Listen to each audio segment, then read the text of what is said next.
Hello everyone, नमस्कार। स्वागत है आप सभी का। हम मनुष्य में सबसे बड़ा नशा है हिलते रहने का नशा।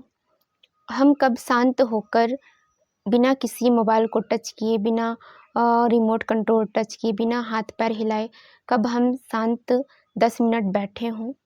आप खुद उस चीज़ को सोचिए।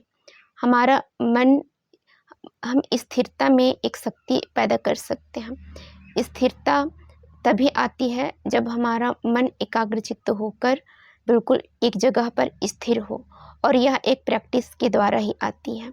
आप किसी एकांत जगह को चुनिए और आप उस जगह पे 40 से 50 मिनट तक शांत होकर बिल्कुल स्थिर प्रज्ञ होकर बैठिए। स्वामी विवेकानंद जी कहते हैं कि एकाग्रता से, स्थिरता से आप एकाग्रचित्त होकर बैठना सीखो।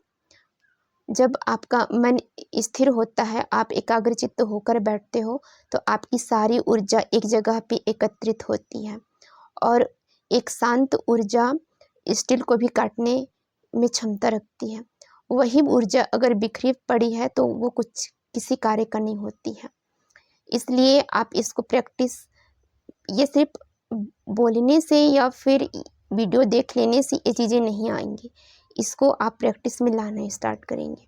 आप किसी जगह को, एकांत जगह को चुनिए जहाँ पे आप 40 से 50 मिनट बिना हाथ पैर हिलाए, बिना मोबाइल टच किए, बिना रिमोट कंट्रोल छुए आप शांत मन से उस जगह पे बैठ सके, जिससे आपका ऊर्जा जो बिखरी पड़ी हुई है वो एक जगह आना स्टार्ट होगा।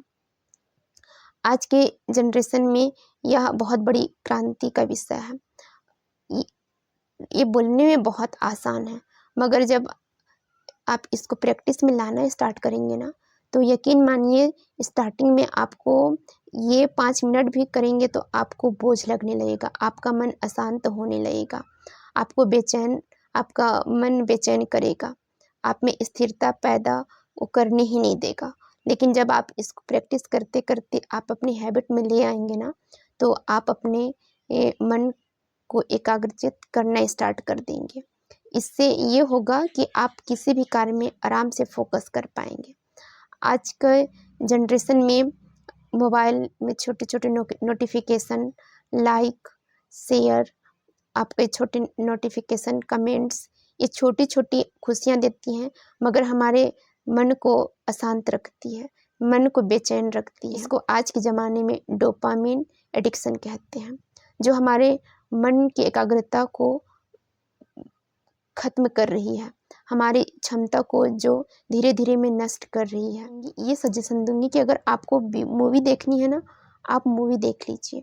आपको कुछ और देखना है, आप कुछ टाइम के लिए वो चीज़ें देख लीजिए, मगर आप रील स्क्रॉल मत करिए। ये हमारे फोकस क्षमता को नष्ट कर रही है। आजकल देखेंगे कि लोग चिड़चिड़े हो रहे हैं। अगर माँ बाप मोबाइल छीन लेते हैं तो बच्चे इतने गुस्सैल और अशांत हो रहे हैं। उनको लगने लगता है कि मेरी चीज़ें छीन रहे हैं। ऐसे ऐसे भी दुर्घटनाएं इस चीज़ में दिखने को मिल रही है कि अगर माँ किसी बच्चे से मोबाइल छीन लेती है तो बच्चे गुस्से में आकर माँ का सर फोड़ देता है। ये गुस्सा, ये एंजाइटी, ये डिप्रेशन, इतने सारे प्रॉब्लम्स इन्हीं सब चीज़ों से आ रही है। पहले की जो माताएं होती थीं, वो घर में पूजा पाठ किए बिना अपने बच्चों को भोजन नहीं देती थी। वो धीरे धीरे बच्चे उस चीज़ को देखते थे, समझते थे, फिर सेम वही चीज़ें उनकी हैबिट में आने लगती थी। वो खुद भी बिना पूजा पाठ किए भोजन ग्रहण नहीं करते थे। मगर आज की जनरेशन ऐसा नहीं है। तो आप अपने अपने साथ साथ आप अपने भविष्य, आप अपने बच्चे का भविष्य कैसे निर्माण कर रहे हैं, ये आपके ऊपर भी निर्भर करता है। तो आप रील देखने से बच्चों को बिल्कुल मना करिए और उनको किसी अच्छे क्षेत्र में लगाइए, और खुद भी एक अच्छे क्षेत्र में लगना स्टार्ट करिए, क्योंकि इससे ना हमारा आने वाला पीढ़ी, आने वाला जनरेशन में बहुत बड़ा इफ़ेक्ट पड़ने वाला है। तो आपके ऊपर में है कि आप अपनी लाइफ को, आप अपने बच्चों की लाइफ को किस दिशा पे लेकर जाना चाहते हैं। और ये बहुत यूजफुल वीडियो है। आप इस चीज़ को समझिए, जानिए और खुद भी प्रैक्टिस में लाइए। आप एकाग्रचित्त होकर बैठना स्टार्ट करिए। आप मेडिटेशन, ध्यान करिए, ये योग करिए, जिससे आपका मन एकाग्र होगा। और जब आपका मन एकाग्र होगा ना, तो यकीनन आप बहुत बड़ा कार्य कर सकते हैं। आप जो भी चीज़ें करना चाहेंगे उस चीज़ में अपना पूरा फोकस कर सकते हैं। तो आप लोगों को मेरा वीडियो कैसा लगा आप मुझे कमेंट्स करके ज़रूर बताइएगा। Thank you, bye bye, then take care, अपना ख्याल रखिए, बाय।